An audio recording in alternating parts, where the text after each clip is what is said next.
Mu rugendo rwiwe umukuru w'igihugu ca Republika Iharanira Demokarasi ya Kongo yaratembereye ahatari hake aherekejwe na mugenzi we umukuru w'igihugu c'u Burundi Felix Tshisekedi na Evariste Ndayishimiye.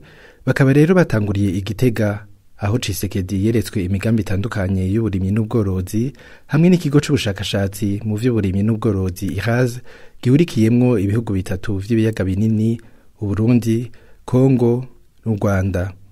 Ico kigo kikaba kimaze igihe kidakora neza kubera ingwano n'intureka vyiraye muri ako karere. Mu nyuma bagendeye ishirahamwe Lifeway Company ryorora inka za kijambere i Burunga muri komine Gihanga mu ntara ya Bubanza. Mu nyuma baca bagendera ishirahamwe Fomi rihingura ifumbire. Felix Tshisekedi akaba mwijambo ryiwe ryo gusezera yarashimye ivyo yabonye, avuga ko biteye igomwe kandi vyakozwe mu bihe bitari bisanzwe. Je voudrais vraiment voir ces relations se développer davantage au-delà d'Uvira jusqu'au Kinshasa, qu'on sache qu'est-ce qui se fait au Burundi en ce moment, ce pays qui avait été injustement placé sous sanction, mais qui malgré ce défi, malgré ces difficultés-là, a su relever ce challenge.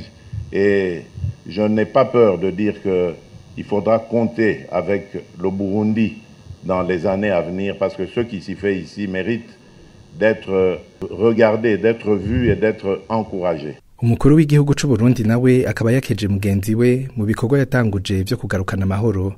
Evariste Ndayishimiye akaba yamwemereye kuzomufasha kubera igihugu c'u Burundi kibimenyereye. Nous encourageons notre frère Félix. D'abord, l'encourager pour le processus qu'il a déjà entamé, le processus de paix, le processus d'ouverture dans la région avec les pays voisins, et aussi surtout les négociations que vous avez entamées. Sachez que le Burundi a de l'expérience en matière de processus de paix. Nous aurons beaucoup de choses à contribuer, que ce soit dans le processus de DDR, que ce soit dans la réconciliation aussi. Ugo rugendo umukuru w'igihugu ca Kongo yasoje kuwa mbere itariki 23 Rusama rwabaye mu gihe ico gihugu kimaze amezi abiri gusa cinjiye mu muryango w'ibihugu vya Afrika y'ubuseruko.